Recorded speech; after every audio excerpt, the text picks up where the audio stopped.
نبی پاک صلی اللہ علیہ وسلم کی شان میں کوئی کمی نہیں ہونے والی. اللہ نے ان کا درجہ بلند کیا, ان کا شان بلند کیا ہے.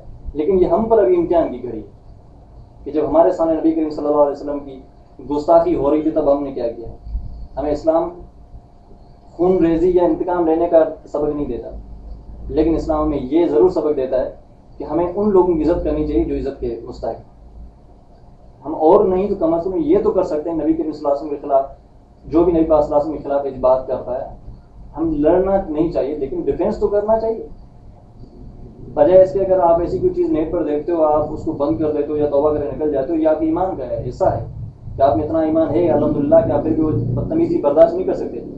لیکن اس سے بہتر طریقہ یہ کہ آپ اس کو رپلائی کرو. آپ کو اگر رپلائی نہیں آتا, آپ کو نہیں پتا کہ اس موقع سچویشن میں کیا کرنا چاہیے, کیا کہنا چاہیے, آپ ہم سے کبھی بھی رابطہ کر سکتے ہو. فیس بک پر ہمارا الحمدللہ IPC کا پیج بنا ہوا ہے. آپ اس کے علاوہ گوگل پر ہمیں سرچ کر سکتے ہو. میں اپنی ای میل ایڈریس ابھی آپ کو دے رہا ہوں, mirfatehrisha@gmail.com کے نام سے. اگر آپ کو کوئی بھی ایسی پرابلم ہو آپ میل کر سکتے ہیں. فیس بک پر ہمارا گروپ جوائن کریں. اب ہم سے مشورہ لیں کہ بھی فلان جگہ پر میں نے اس تصویر دیکھی, مجھے کیا کہنا چاہیے. آپ کو رپلائی کرو انہیں کی اسکرپچرس میں سے. یہ ہماری ڈیوٹی بنتی ہے. نہیں تو آپ ذرا خود سوچیں, کل قیامت کے دن جب نبی کریم صلی اللہ علیہ وسلم کے ساتھ ہمارا سامنا ہوگا, کس میں کس جو ہے نا ہماری سمجھ میں نہیں آتا اس وقت کی ہماری کیفیت کیا ہوگی. کیا منہ لے کر ہم ان کے ساتھ جا کے سامنے کھڑے ہوں گے کہ یا رسول اللہ صلی اللہ علیہ وسلم ہمیں نوکری کی پریشانی, ہم اپنی پیپرز کا کرتے کہ آپ کے لیے فائٹ کرتے. کیا جواب دیں گے اگر صلی اللہ علیہ وسلم اس وقت ہماری طرف صرف دیکھ ہی لیا تو. ہم اور کچھ نہیں, کم از کم ڈیفینس کرنا سیکھیں. بہت سمپل ہے, بہت سمپل 3-4 ٹرکس ہیں جو میں نے آپ کو ورسز بتا دی. ورس آپ کو بھلے یاد نہ ہو, لیکن آپ کسی بھی کوشچن سے یہ تو کہہ سکتے ہو کہ بائبل میں ایسی ایک آیت موجود ہے جس میں کہا گیا ہے کہ وہ نبی آنے والا اسرائیل کی برادری میں سے ہوگا, وہ موسیٰ علیہ السلام کے جیسا ہوگا. اللہ تعالیٰ اپنا کلام اس کے منہ میں ڈالے گا اور وہ اللہ تعالیٰ کے حکم سے لوگوں کو پیغام پہنچائے گا, اور وہ اللہ تعالیٰ کے نام سے لوگوں کو احکامات دے گا. یہ 3-4-5 یاد رکھنی ہے. بہت سمپل ورس ہے. آپ ایک اور تک والے یہ ورس یاد نہیں کر سکتے, کم از کم کمفرٹر والا جو پورشن ہے یہ آپ ریمائنڈ کر لو. خود کچھ نہیں کر سکتے, ایٹ لیسٹ اتنا کرو اگر ایسی کوئی سچویشن آ جاتی ہے ہم سے ہی رابطہ کر لو. اگر سب ڈاکٹر ذاکر نائک صاحب ہیں, اگر ان سے آپ کا رابطہ مشکل ہے یا اور بھی بڑے بڑے اسکالرس ہیں, تو ہم تو تقریباً ہم اور جو ہے ینگسٹرس ہیں, ہم آپس میں کمیونیکیٹ کر سکتے ہیں نیٹ کے ذریعے, موبائل کے ذریعے. تو میرا صرف یہ دوستوں سے گزارش ہے کہ کائنڈلی آپ اپنے دین کا ڈیفینس کریں, اپنے ایمان کی حفاظت کریں. جہاں نبی پاک صلی اللہ علیہ وسلم کے یا اسلام کے خلاف کہیں کوئی ڈسکشن چل رہی ہے تو وہاں پر بجائے سے کہ آپ پیچھے ہٹیں. یہ ٹھیک ہے کہ آپ کو نالج نہیں ہے تو یہ آپ کو کہنا صحیح ہے کہ اگر ہمارے پاس تو علم ہی نہیں ہے ہم وہاں جائیں گے تو گمراہ ہو سکتے ہیں, بالکل صحیح ہے. تو وہاں پر بھاگنے کے بجائے آپ سیکھو کرنا کیا ہے. یہ بہترین طریقہ ہے. اگر ایسی سچویشن میں آپ پیچھے ہٹ جانا چاہتے ہیں بالکل اچھا ہے, لیکن بجائے اس کے کہ آپ پیچھے ہٹیں, کیوں نہ ان کا مقابلہ کیا جائے. مقابلہ کرنا کون سا مشکل ہے.